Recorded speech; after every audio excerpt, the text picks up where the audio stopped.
বন্ধুরা, যে তোমাদের সামনে নিয়ে চলে আসা হলো নিরামিষ ব্রোকলির রেসিপি। তো এটাকে অনেকে সবুজ ফুলকপিও বলে। তো ব্রোকলিগুলো কেটে নেওয়া হয়েছে, আর এগুলো কিন্তু খুব বড় বড় করেই কেটে নেওয়া হয়েছে। আর এখানে আলু যে নেওয়া হয়েছে কেটে, সেটা হচ্ছে একটা আলু 8 ফালি।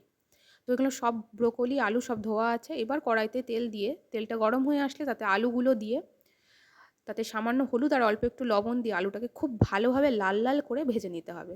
এদিকে আলু ভাজা হচ্ছে, অন্যদিকে আর একটা কড়াইতে পরিমাণ মতো তেল দিয়ে তাতে ব্রোকলি আর সামান্য একটু হলুদ দিয়ে ব্রোকলিটাকে খুব ভালোভাবে ভেজে নিতে হবে। ওদিকে আলু ভাজা চলছে, এদিকে ব্রোকলি কিন্তু প্রায় ভাজা হয়ে গেছে। ব্রোকলিটা আগেই ভাজা হয়ে গেছে।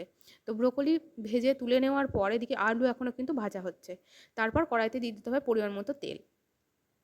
তেলটা দেওয়ার পর তাতে জিরে ফোড়ন আর তেজপাতা ফোড়ন দিয়ে তাতে দিয়ে দিতে হবে একে একে কাঁচা লঙ্কা চেরা। এখানে আমরা কাঁচা লঙ্কা চিড়ে, মানে চেরা কাঁচা লঙ্কা ব্যবহার করি। তোমরা চাইলে কাঁচা লঙ্কা বাটা বা শুকনো লঙ্কা দিয়েও মানে তরকারিটা করতে পারো।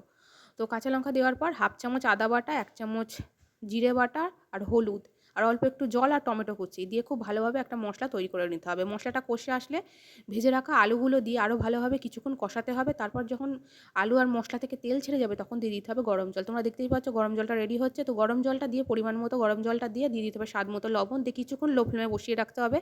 আলু যখন খুব ভালোভাবে সিদ্ধ হয়ে যাবে, তখন দিয়ে দিতে হবে ভেজে রাখা ব্রোকলি। কারণ ব্রোকলি কিন্তু এমনিই খুব নরম হয়, অল্প একটু সিদ্ধ করলেই কিন্তু হয়ে যায়। আর ভালোভাবে ভাজলে কিন্তু বেশিক্ষণ মানে বেশিক্ষণ জলে সিদ্ধ করতে লাগে না। তো দিকে ব্রোকলি দেওয়ার পর তারপর যখন ভালোভাবে সব সিদ্ধ হয়ে গেছে, তাতে একটু সামান্য চিনি আর আটা ছড়িয়ে আর অল্প একটু গরম মশলা, আর ঠিক নাবানোর আগে ধনেপাতা কুচি ছড়িয়ে নামিয়ে কিন্তু রেডি হয়ে যাবে নিরামিষ ব্রোকলির এই রেসিপিটা। খেতে দারুণ লাগে, গরম ভাতে হোক, রুটির সাথে হোক, লুচির সাথে হোক। তোমরা কিন্তু এইভাবে একবার ব্রোকলি বানিয়ে খেয়ে দেখো, দারুণ লাগবে। রেসিপিটা কেমন হলো তোমরা কিন্তু কমেন্ট করে জানিও। টাটা।